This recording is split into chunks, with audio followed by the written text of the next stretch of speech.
مینوالو سره به ګپ شپ ولګو ګپ شپ بل د مزار نه ستړي رالو مینوالو او بله خبره ده تا ته خوب درځي او ما ته خوب راځي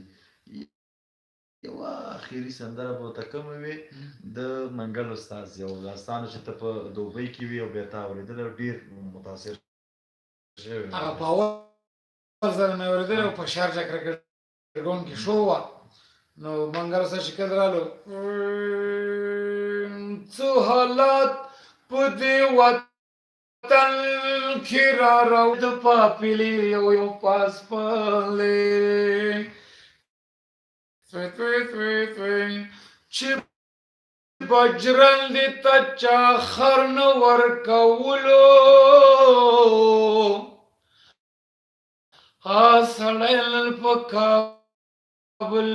کې قومندان دی وطن کې بس د یو شي قیمتي ده یو اخري به وي چې په پخوانۍ دیرې کې به وي دیرې به کېدلې ګل زمان استاز به و زاخیل استاز به و ګلاجان استاز به و سري ماښام کوه خوبونه همدا به وي او خدای پاماني به وکړو ګرانې مینهوالو انشاءالله بیا به ورځو ستاسو په خدمت کې لایف په راځو اوس ستړي ستومان رالو د مزار شریف نه په لاره هم سفر کړی دی واورې به ډېرې زیاتې واوره اوس هم ورېږي نو خیلی پخواني اوازونه و دیرو کې به ناست سري ماښام کوه خوبونه بنګولې ونه کړه جلاله سري ماښام کوه خوبونه بنګولې ونه کړه جلاله او ګران مینهوالو زما مطلب دا چې موږ لکشن دی ټیم لپاره لایف راشو خپل مینهوالو سره ګپ شپ ولګو ټول مننه وکړو آباد شو الګوزي زما موسیقي طرف ته بوتلم دا ځکه د خلکو د ولسونو غوښتنه مې ده هغه مسافرین چې د هېواد نه بهر دي او وویل چې ډاکټر صاحب یو څو نظمونه یو څو دغه ووایي یو زمزمې دې وکړي زموږ برخه همدومره وه خدای په امان ښه وخت ولرئ ښه شپه ولرئ که د چا ورځ وي ورځې په خیر ځکه نور ملکونه کې یا ورځ وي یا شپه وي ګرانو مینهوالو په دې الله سپارم ښه وخت ولرئ خدای په امان او که څه ورته وی په اخر کې ورته وي نو بس یو د شینوارو یو مووي ټریلر ورته پیش کړم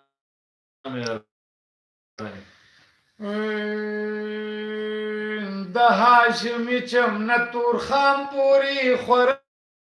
ده راځه چې وردي بله د مسافرولو یا خدایه دا د شینوار تورخم پورې خوره ده د کونړ ښکلې هلاکه ده وی ادي صافه میرا په یاد شي د کونړ ښکلې هلاکه ده و په لویه لار کې سبا نه کوم ودرېږمه د کونړ ښکلې هلاکه ده و د هاشمي چمنه تورخم پورې خوره ده راځه چې وردي ولم د څوکۍ ښکلې هلاکه ده وای د جاروګۍ پسې به ټیټه ټیټه تلمه ما منګکني ولای ما د خپل کلک دی ولای چې خوشانه کړي و مور ډریور لمه ورنه کړي ما منګکني ولای ما د خپل کلک دی ولای چې خوشانه کړي غواګۍ به واړې زه به کونډه پاتې شمه ما منګکني ولای اخسری منګای منګوټای خوري یخ د منګای منګوټای وخلای د وډوکای ځواني ورکړه خوري اخسری منګای منګوټای خوري یخ د منګای منګوټای د چڼو دال مغود خلی لا ګرځي د نا ګوري اخسری منګای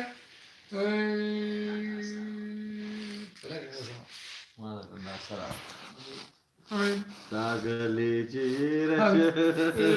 دا بڼې چې لاړو